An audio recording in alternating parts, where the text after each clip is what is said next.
kabayan, ito po yung gumamela or hibiscus tree. Ito po ay 1 year ko nang tinanim, hindi po siya bumubulaklak.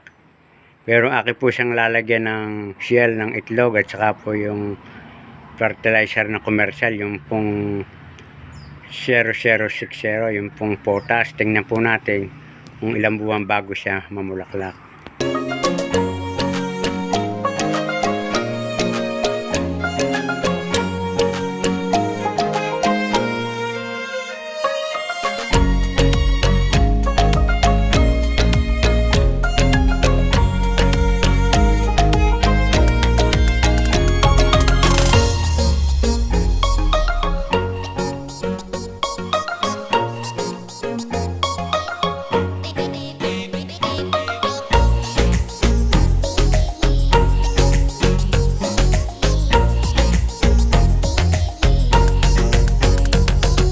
Yan, ito po.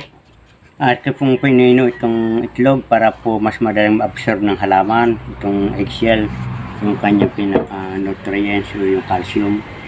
Para mas maganda po at madaling bumulaklak, ay ito pong haluan ng kaunting potas. 0060.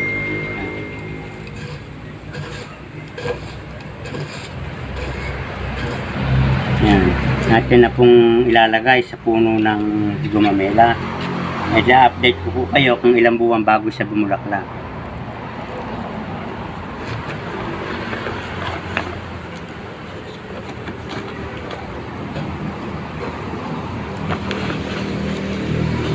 Yan. Maganda po ganito pag tayo mag-aano ng eggshell. Pinong-pino, babayin po natin sa almeres para po madaling humalo sa lupa yung kanyang calcium, yung nutrients na magamit na ng halaman. Yan, ito na po yung update. Sumuloy na po yung kanyang mga branch.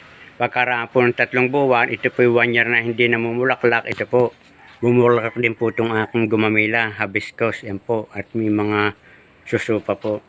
Yan.